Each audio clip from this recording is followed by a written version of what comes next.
Kabanata 1916.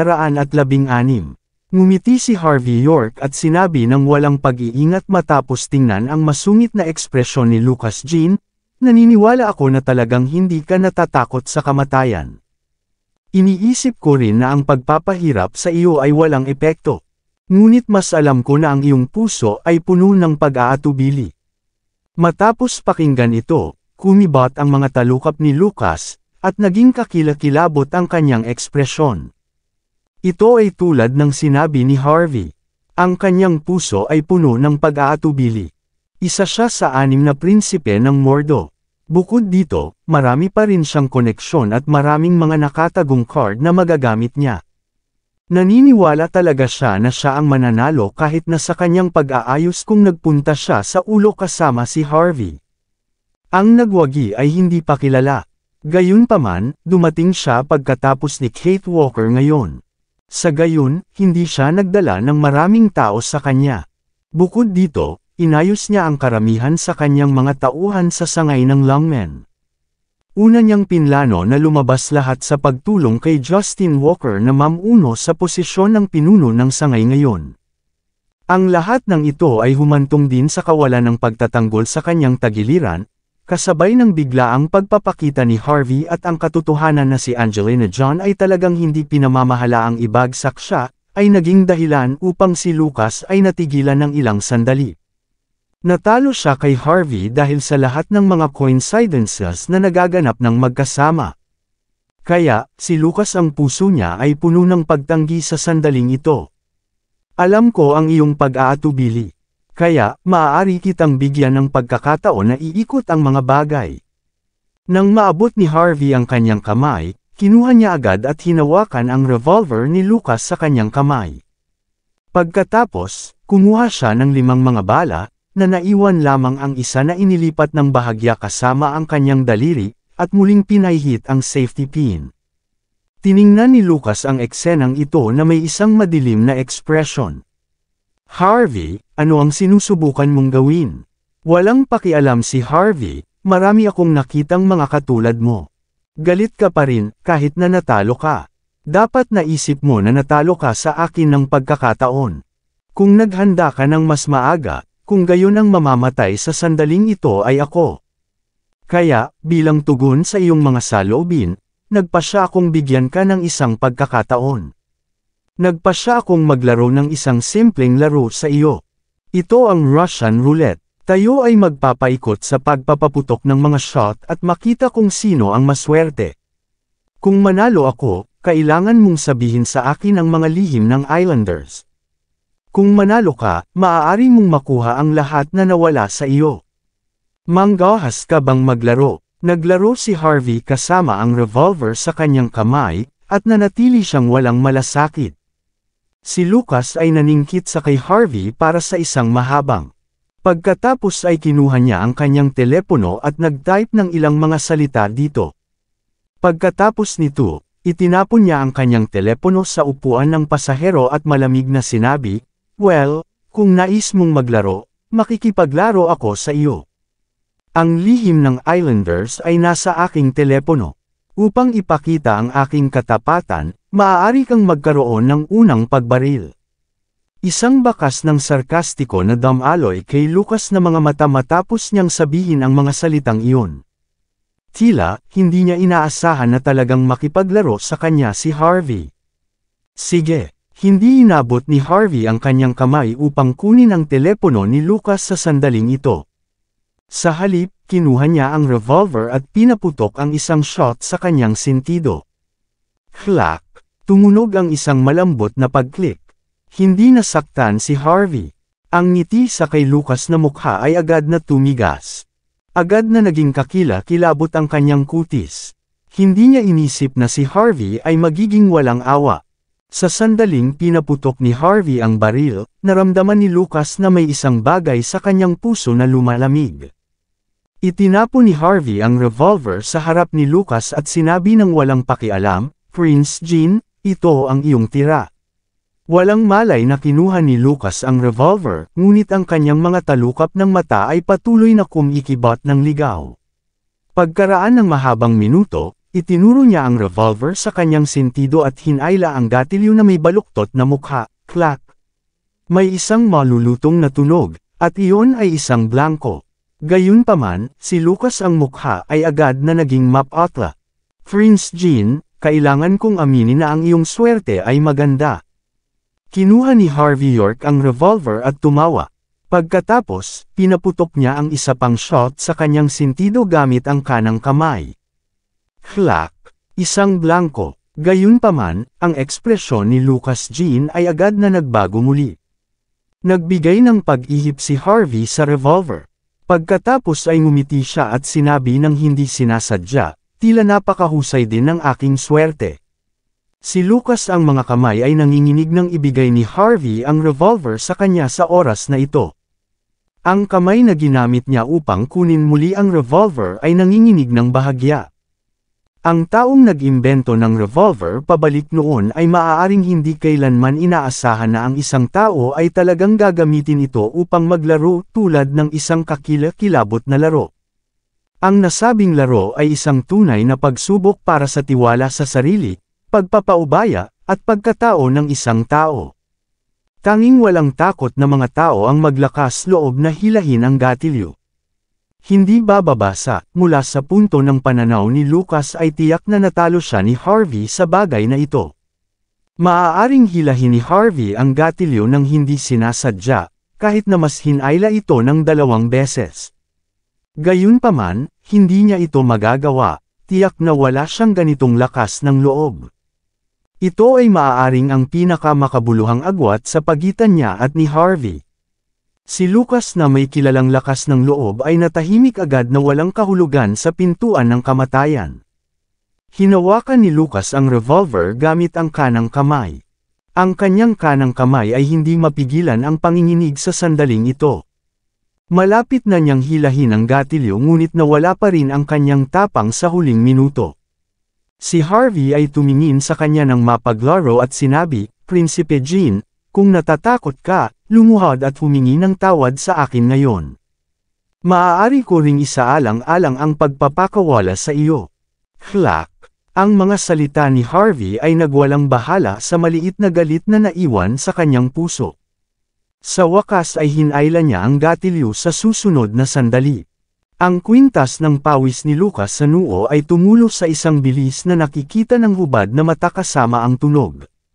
Buhay siya. Nagawa pa rin niyang mabuhay sa ikalawang pag-ikot pagkatapos ng lahat. Natuwa si Lucas sa sandaling ito. Nakaligtas siya sa 2 pag-ikot sa isang laro na tulad nito, anong uri ng swerte ito. Naramdaman niya na siya ang napili. Gayunpaman, si Harvey ay pansamantalang pinaputok ang ikatlong pagbaril sa kanyang sentido kahit na si Lucas ay hindi pa natapos ang kaguluhan. Clack! Iyon ay isa pang blanko. Si Harvey ay nanatiling hindi nasaktan. Tanging ang huling pagbaril na naiwan, na nangangahulugan din na ang huling pagbaril ay ang pagbaril ng kamatayan. Si Lucas ang mukha ay agad na naging map-atla. Ang pag-asa na lumitaw sa kanyang puso ay tinanggal sa sandaling ito, lumubog sa pinakamalalim na kailaliman. Ngumiti si Harvey at inilagay ang revolver sa harap ni Lucas.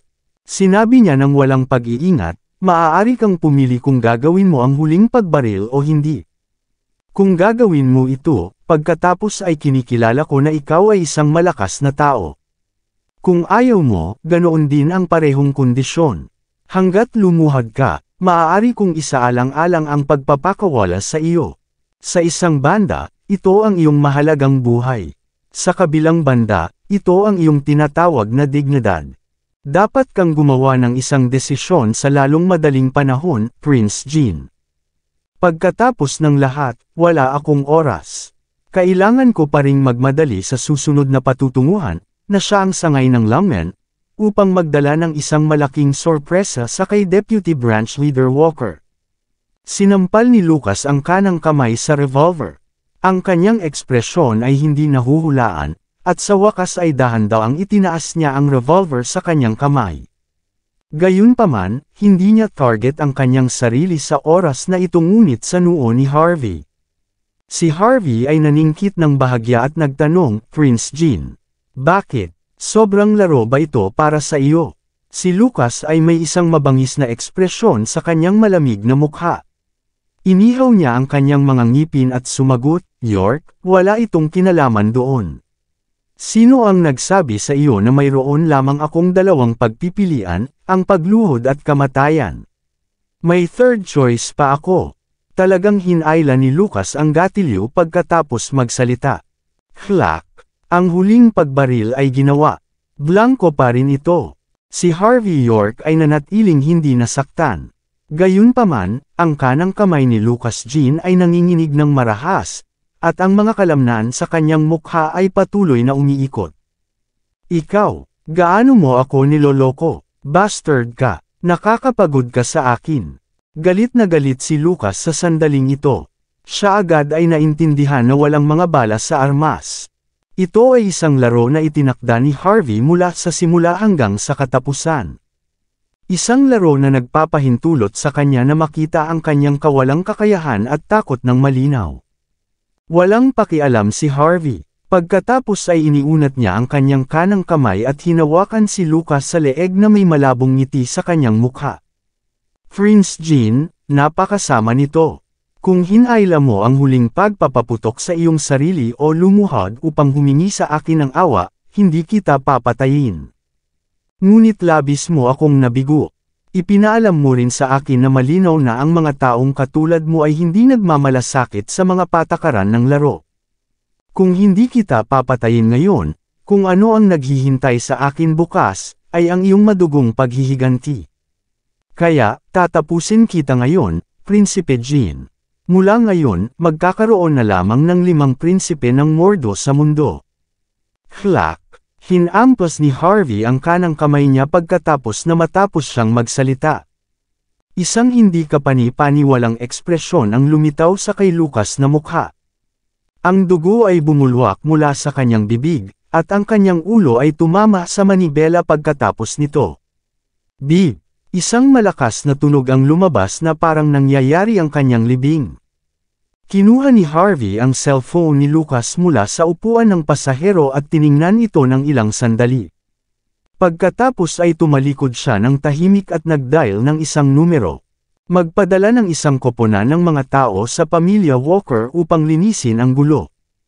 Gayun din, magpadala ng kotse upang kunin ako. Bumalik si Harvey sa Fragrant Hill Villa at kumain kasama si Kate Walker na sumang-ayon matapos malutas ang mga bagay kay Lucas.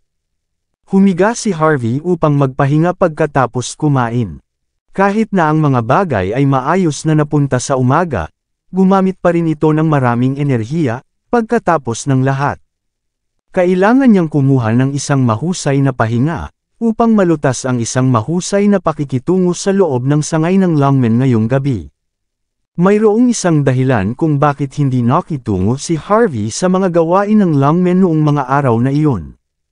Sa pamamagitan ni Lucas at ang mga Islanders na nagpapakilos ng mga problema mula sa likuran, ang katapangan ni Justin Walker ay hindi dapat maibabagay. Hinahamon para sa kanya na malutas ang problema sa pamamagitan lamang ng pag-asa kina Rachel Hardy at Aiden Bauer. Gayunpaman, ngayon napatay na si Lucas, ang mga taga-Islander na hindi maaaring lumabas ay nararapat na maaaring ang tanging naiwan na sumusuporta kay Justin. Kaya, tiwala si Harvey na maaari niyang harapin ang mga ito ngayong gabi. Ito ay lamang na ang pagkakaroon ng tiwala ay isang bagay, at ang paglabas ay iba pang bagay. Tulad ng sinasabi, kahit na ang isang leon ay kailangan paghandaan ang isang kuneho. Kaya, kailangang magpahinga si Harvey at makabawi sa kanyang lakas upang makayanan ang mga pagbabago na maaaring mangyari ngayong gabi. 9:00 ang oras sa gabi sa Budokan ng Longmen. Nakarating si Harvey sa labas ng Budokan ng Longmen sa oras. Mahigpit ang seguridad ng buong Budokan. Ang magkabilang panig ay nagpadala ng 12 mga pinagkakatiwalaang mga kalalakihan upang mapanatili ang kaayusan, at mahigpit na bantayan ang lugar na ito hanggang sa punto na kahit ang mga lamok ay hindi makakapasok. Si Harvey ay may mga kredensyal na inihanda ni Rachel sa kanya. Gayunpaman, kailangan pa niyang dumaan sa 3 pag-ikot ng maingat na pag-iinspeksyon bago siya makapasok sa lugar. Ang mga pumasok dito ay hindi maaaring magdala ng anumang mga baril o malamig na armas sa kanila. Maiiwasan nito ang 2 panig mula sa pakikipaglaban at maiwasan ang isang aksidente na mangyari kapag lumabas ang nagwagi ngayong gabi. Pagkatapos ng lahat, ang arena ngayong gabi ay isang pangunahing kaganapan sa pagtukoy ng pagmamay-ari ng pinuno ng sangay ng Longmen. Maraming tinig mula sa buong paligid matapos na dumating si Harvey sa backcourt. Ang lahat ng mga sigaw, hiyawan, at mga whistles ay tumunog ng magkasama, na pinaparamdam ang lahat na nakakatakot. Matapos maglakad ng ilang minuto, pumasok si Harvey sa isang sunken dojo. Mayroong 18 mga alagad ng Longmen sa pasukan, at lahat sila ay mukhang solemn sa sandaling iyon. May karapatan lamang si Harvey na pumasok sa huling gate matapos nilang suriin ang kanyang pagkakakilanlan. Maraming salamat sa lahat ng sumusubaybay. Please subscribe and follow my YouTube and Facebook channel, Pilipino Novel. Maraming salamat po. Mayroong maraming bakante na puwang sa loob ng gate, at isang malaking ring ang matatagpuan sa gitna. Ang ring ay napapaligiran ng mga upuan, na ginagawang isang maliit na gymnasium ang lugar na ito. Daan-daang tao ang naruroon mula sa magkabilang panig, na nagdaragdag ng 1,000 mga tao. Ito ay napakamagulo, kasama ang magkabilang panig ay mga kaaway, na ginawa ang lugar na ito tulad ng isang barilas ng pulbura na maaaring sumabog sa anumang oras. Maraming mga nagkalat na dugo sa gitna ng ring sa sandaling ito. Ang magkabilang panig ay dapat na nakikipaglaban na sa maraming pag-ikot. 2 tao ang nakikipaglaban sa isa't isa sa ring ngayon. Ang isang partido ay gumagamit ng isang espada, samantalang ang ibang partido ay gumagamit ng isang mahabang espada. Kumislap ang mga sport ng magkabanggaan ang 2 gamit ang kanilang mga espada. Umikot si Harvey at nakita na si Tyson Woods ang taong nasa ring. Ang hari na ito ng mga lansangan ng Southlight, na palaging nakalawit, na naninigarilyo ay nag-swing ng kanyang espada ng sabay. Ang kanyang swordsmanship ay may kakanyahan ng sword camp, nang walang anumang magarbong kasanayan, ngunit walang katapusang bilis lamang. Ang kanyang kalaban ay naging master din. Gayunpaman, patuloy siyang tumalikod habang nakaharap kay Tyson. Ang mga laban tulad nito ay nakakaakit ng atensyon ng lahat sa karamihan. Mayroong 2 mataas na paninindigan sa magkabilang panig ng ring. Sina Rachel Hardy at Aiden Bauer ay nakaupo sa isa sa kanila. Gayunpaman, si Rachel ay nakasuot ng bendahe sa sandaling ito. Nakikita siya sa isang maliit na kahabag-habag, na parang hinahayaan ang paglaban ni Tyson sa ring ay laban sa kanyang kalooban. Sa kabilang banda, si Justin Walker ay may malabong ngiti sa kanyang mukha. Nasugatan si Rachel tulad ng ipinangako at hindi makakalaban sa ring. Bagaman ang pangangibabaw ni Tyson, na nakikipaglaban sa ring ay mukhang malakas, sa opinyon ni Justin, hindi siya makakapihil ng matagal. Sa panig ni Rachel, ang tanging taong naisip ni Justin na mataas si Rachel mismo. Walang ibang karapat-dapat dito, gaano man sila kalakas. Ang lahat ng mga babaeng alagad sa lugar ay nakatingin kay Tyson, na kumikilos tulad ng ilang nababaliw na mga stalker. Kumuha si Harvey ng ilang mga sulyap at talaga namang tiyak na dapat si Tyson ay magagawang talunin ang kalaban. Gayunpaman, hindi niya alam kung ang numero 1 manlalaban na hinikayat ni Justin, na si Eugene Bowie, ay lumabas pa. Kung siya ay lumitaw, marahil ay hindi siya matalo ni Tyson. Pagkatapos ng lahat, si Tyson ay nagretiro ng higit sa 1 taon pagkatapos maglingkod sa sword camp. Kaya, ang lahat ng mga natutunan niya ay mababaw na kaalaman lamang. Kung ang ibang tao mula sa sword camp ang dumating, kung gayon hindi maaaring isipin ni Harvey na may problema. Gayunpaman, kung ito ay si Tyson, maaaring siya ay talunin ni Eugene kapag sila ay ipinarace upang maglaban. Sumulyap si Harvey sa paligid ng lugar. Siya ay bahagyang napa-atres pagkatapos ng isang mahabang, dahil nakita niya na may ibang tao sa lugar na hindi dapat magpakita sa kanya, ito ay si Kate Walker. Bukod sa kanya, dumating din si Angelina John. Sa okasyon ngayong gabi, lohikal na pagsasalita, hindi dapat lumitaw si Kate. Ngunit dumating siya, na bahagyang sumimangot si Harvey. Harvey, bakit ka nandito? Tulad ng nagulat na tulad ni Harvey, napansin din siya ni Kate at agad na lumakad sa kanya. Ano ang nangyayari? Hindi nakita ni Harvey si Kate nang magising siya ngayon. Inisip niya sa una na lumabas siya upang kumain o magpahinga, ngunit hindi niya inaasahan na lalabas siya rito.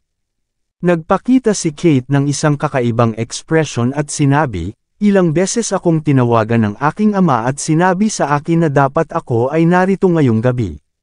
Bukod dito, hiniling din niya sa akin na aanyayahan si Lucas Jean na sumama sa akin." Harvey, una kong naisip na sa wakas ay nagawa mong toldokan ito.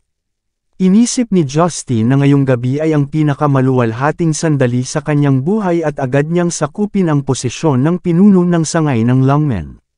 Kaya, kahit na sumalungat siya kay Kate sa umaga, inaasahan pa rin niya na darating si Kate dahil maipakita lamang niya ang kanyang dignidad bilang isang ama sa ganitong paraan. Sa madaling salita, ito ay isang hadlang kay Kate. Kabanata 1920. Agad na naintindihan ni Harvey York na ang kanyang mga tauhan ay dapat na mahusay na nalinis ang gulo sa Walker Mansion sa lalong madaling panahon na naisip niya ito. Kaya, maraming tao ang hindi pa rin alam na patay na si Lucas Jean sa sandaling ito. Napansin din siya ni Angelina John. Naglakad siya kasama ang kanyang mahabang binti at sinabi na may kalahating ngiti, "Hindi ba ito si Young Master York? Narinig ko na nagpunta ka sa Walker Mansion at gumawa ng isang pag-aalala doon kaninang umaga at hiniling na manatili sa likuran ni Prince Jean. Hindi ko inaasahan na buhay ka pa. Binabati kita." Maingat na tinitigan ni Angelina ang mukha ni Harvey nang sabihin niya ito. Sinusubukan niyang malaman kung may kakaiba sa kanya. Alam niyang mahirap harapin at ilang beses siyang hinarap ni Harvey. Dapat ay pinatay siya ni Lucas ngayon. Gayunpaman, nagpakita siya ng hindi nasaktan sa okasyong ito sa sandaling ito. Ito ay talagang nagtaas ng maraming mga katanungan. Tiningnan ni Harvey ang babaeng ito na may malaking interes. Kaninang umaga, iniwan siya ng madali at walang oras upang mag-abala tungkol sa kanya. Gayunpaman, hindi niya inaasahan na mabilis na makabawi ang babaeng ito. Nagawa niyang magpakita ngayon, gumalaw muli sa problema. Gumawa si Harvey ng isang kilos ng kanyang mobile phone gamit ang kanyang mga daliri. Biglang nagbago ang mukha ni Angelina, at hindi na niya ito pinag-uusapan pa. Ayaw nang ilantad ni Harvey habang nahaharap sa pagbabantay ni Angelina at mga nagtatanong na mata ni Kate. Tumingin lang siya sa arena na may mahusay na interes at tinanong ng walang pag-iingat, gaano na karaming mga kalaban ang natalo ni Tyson. 4 na. Maingat na nagsalita si Kate nang marinig ito. Nagpadala ang aking ama ng 4 na alagad ng mga lungmen na magkakasunod. Ngunit wala sa kanila ang tugma para kay Tyson. Ngunit tila nasugatan si Rachel, kaya, maaaring hindi siya makikipaglaban sa ring ngayon. Tulad ng para kay Aiden, siya ay isang walang silbi na bastard lamang. Kahit na hindi ko alam kung nasaan nila natagpuan si Tyson, tinitingnan ang sitwasyong ito, tiyak na pahirapan siya ng aking ama sa kamatayan kahit ano paman. Natatakot ako ngayong gabi. Ang ekspresyon ni Kate ay naging isang maliit na malungkot nang sinabi niya ito.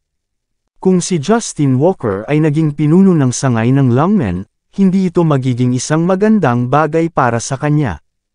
Ngayon na ang pamilyang Walker ay nang ahas na pilitin siyang ibigay ang kanyang mga shares, kung si Justin ang pumalit sa posisyon ng pinuno ng sangay, maaaring iwanan siya ng pamilya Walker. Inabot ni Harvey ang kanyang kamay at tinapik ang kamay ni Kate matapos itong marinig.